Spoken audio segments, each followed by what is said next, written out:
Hey everyone, welcome back to my channel. তোমরা সবাই কেমন আছো? আশা করছি সবাই ভালো আছো আর আমিও ভালো আছি। চলে এসেছি আরও একটা নতুন ভিডিও নিয়ে। আজকে চলে যাচ্ছিলাম উত্তর বরবিল কালীবাড়ি মন্দিরে। তো আমি 9-10 বছর আগে, বিয়ের আগে আর কি 1 বছর মানে গিয়েছিলাম, আর এত বছর পর আজকে যাচ্ছি। তো খুব এক্সাইটেড ছিলাম যে কখন যাব কীর্তনে। তো আমি, দাদা, মা, বৌদি, বোনু সবাই যাচ্ছিল, শুধু পাপা ঘরে ছিল আর কি।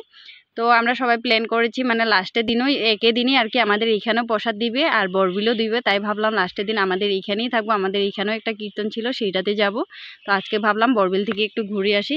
আমি অবশ্য কখনো যাই না, একবারই গিয়েছিলাম অনেক আগে, সেইটাও গিয়েছি আর জাস্ট ঘুরে চলে এসেছিলাম। তো আজকে অনেক বছর পরে বরবিল কীর্তন এসেছি। আসার সাথে সাথে দেখছিলাম প্রচণ্ড পরিমাণের ভিড় ছিল। ভিতর দিকে তো বসার মতো কোনো জায়গাই ছিল না, কিন্তু বাইরের দিকে মোটামুটি হালকা ছিল আর কি।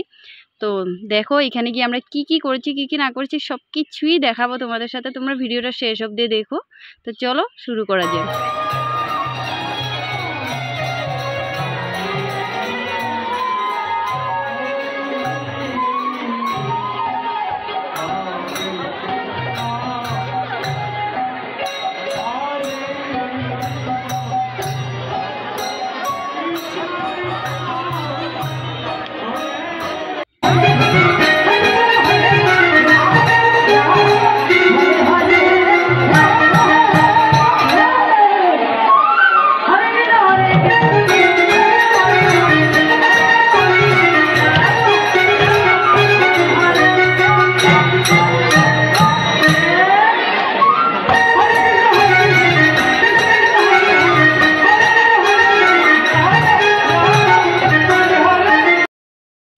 তারপরে এখানে কীর্তন দেখে দেখে বের হয়ে পড়েছি, মণ্ডপের বাইরে এসেছি যে একটু ঘোরাঘুরি করব।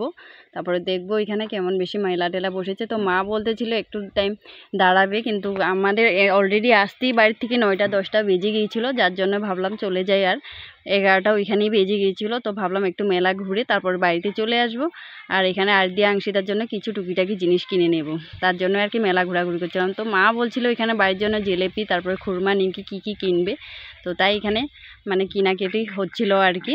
তো আমরা বলতেছিলাম কাকু একটা খেয়ে দেখবো নাকি টেস্ট করে। তো ওনারা বলছিল হ্যাঁ দেখো। তারপরে আর কি কীর্তনে এসেছি আর খাবার দাবার খাবো না এমন কি হতে পারে। এখানে এসেছিলাম চাউমিন খাবো বলে, আর এমন একটা হোটেলে এসেছি যেখানে হয়তো সিদ্ধ চাউলের ভাত রান্না করে খেলেও এত টাইম লাগতো না, এত লেট হচ্ছিল। তো বোনকে বলছিলাম কি হয়েছে, তোর কি ঘুম পেয়ে গেছে নাকি? ও বলছিল হ সত্যি।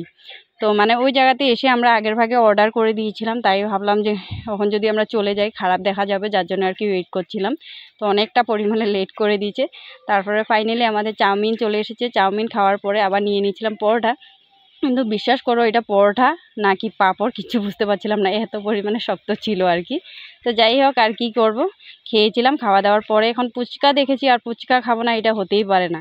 তারপরে আমরা আবার চলে এসেছি এখানে ফুচকা খাওয়ার জন্য। তো দাদা এখানে বাড়ি মিশাল খাচ্ছিল আর আমরা এখানে ফুচকা খাচ্ছিলাম। আর বৌদিকে বলছিলাম একটু জোরে করে হা করো, আমি দেখিয়ে দিই। তো বৌদিকে বলছিলাম তুমিও খাও, তোমাকেও একবার দেখিয়ে দিই। তো আমি আর বোনু এদিকে ফুচকা খাওয়া অলরেডি রেডি হয়ে পড়েছি ফুচকা খাওয়ার জন্য, আর বৌদি এদিকে আমাদের ক্যামেরাম্যান। তারপরে আমি একটু বৌদিকেও দেখিয়ে দিচ্ছি যে বৌদি কী করে খাচ্ছে দেখো। তো যাই হোক আজকের ভিডিওটা এখানেই শেষ করছি। দেখা হচ্ছে নেক্সট ভিডিওতে। চলে যাচ্ছি বাড়িতে, তত সময়ের জন্য টাটা।